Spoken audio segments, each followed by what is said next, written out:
Your mood is a terrible life coach.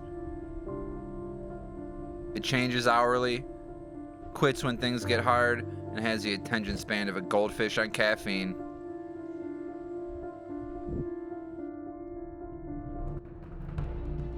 Yet most people let it run their lives.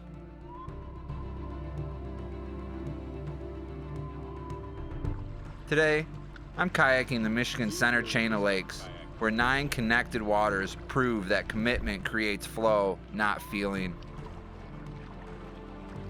Last week, you learned to start small and stay consistent.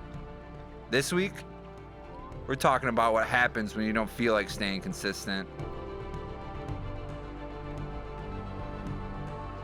Right now, my mood is already whispering excuses. It's early, the water looks choppy.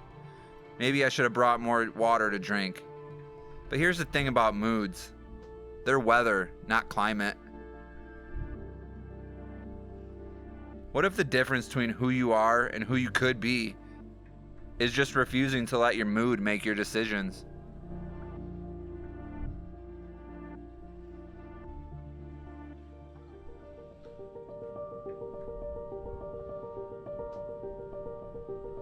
Last week, I almost broke a promise to you.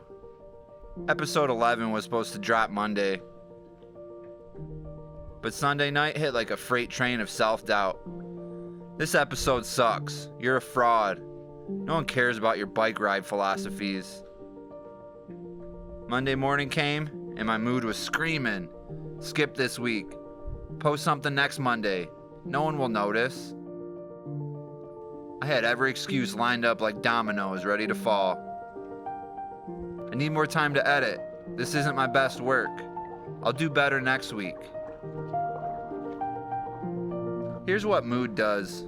It makes temporary feelings feel like permanent truths. In that moment, I wasn't just tired. I was convinced I was a failure. I wasn't just having doubts. I was certain no one cared. Mood doesn't just change your energy. It can rewrite your entire story. But then I remembered something I learned at the steel mill. Your shift doesn't care about how you feel. The furnace doesn't shut down because you're having a bad day. Production depends on showing up, not showing up inspired.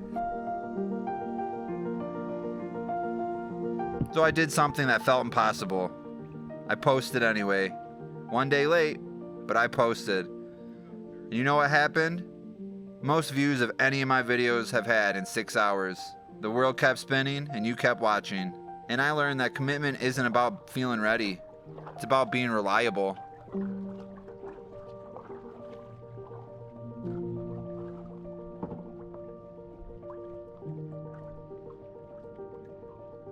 Working swing shift teaches you mood management the hard way.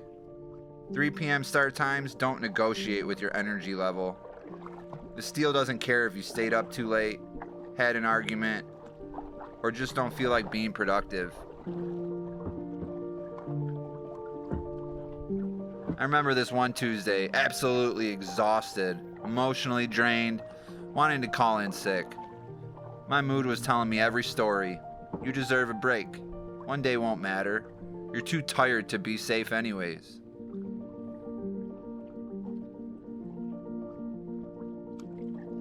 But here's what I've learned about mood stories.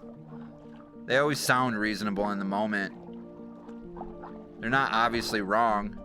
They're just convenient. My mood wasn't lying about being tired, but it was lying about the consequences of giving up. But I got dressed, drove in, clocked in, not because I felt like it, but because that's what professionals do. And something amazing happened about hour 4. My mood shifted. The work rhythm took over. I actually felt capable.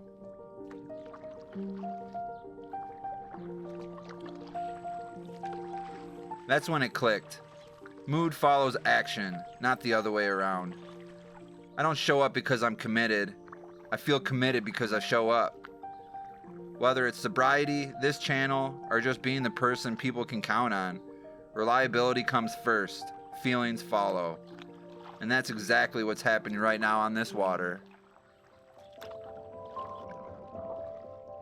The Michigan Center chain of lakes tells the perfect story. 9 lakes connected by canals and channels, each one different. Different moods, different conditions, different challenges. But here's the thing. The connection doesn't depend on how any individual lake is feeling. When Big Wolf is choppy and difficult, the canal to Center Lake stays open. When Little Wolf is calm and inviting, it doesn't disconnect from the chain. I'm paddling from lake to lake, and each one demands something different. But my commitment to this circuit, that stays consistent. The paddles keep moving regardless of conditions. Right now I'm fighting a headwind that makes me question my route choice. My shoulders are starting to burn, the sun is getting hotter, my mood says turn back, take the easy path, you've made your point. But here's what I've learned in real time. Every stroke right now is a vote for the person I'm becoming. Every time I choose to paddle over the pause, I'm building evidence that I'm someone who follows through. The chain doesn't care about my comfort, it rewards completion. And that's the lesson right here. Life is a chain of connected experiences. Your mood in one area doesn't get to break the whole system. So here's this week's mission. Identify one commitment you've been breaking because of your mood.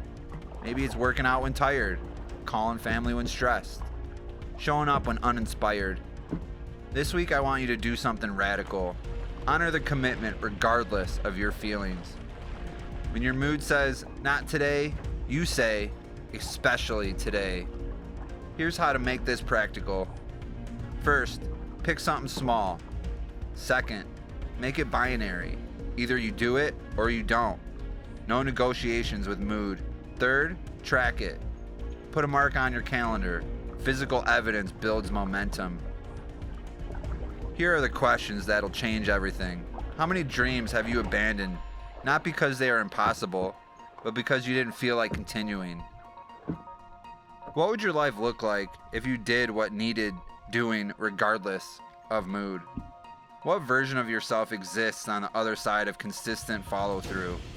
Track it. Notice when your actions are being dictated by feelings instead of mission. Then, choose differently. Drop a comment and tell me one commitment you're going to keep this week. Mood be damned. Because this community, we're building lives based on reliability, not just when we feel like it. Coming back to the launch point now, full circle on the Wolf Lake part of the chain. My mood fought me for the first half hour, then gave up when I realized I wasn't negotiating.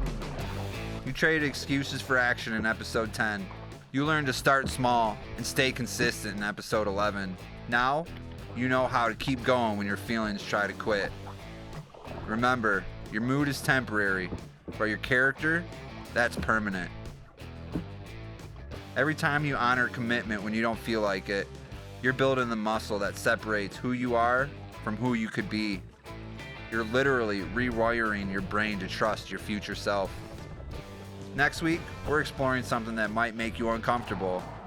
How to let pain become fuel instead of an excuse to quit. Because what if your worst moments aren't meant to stop you? What if they're meant to strengthen you? Until then, keep your commitments longer than your mood. Show up especially when you don't feel like it. And remember, every stroke counts, every choice matters. One tenacious tendency at a time.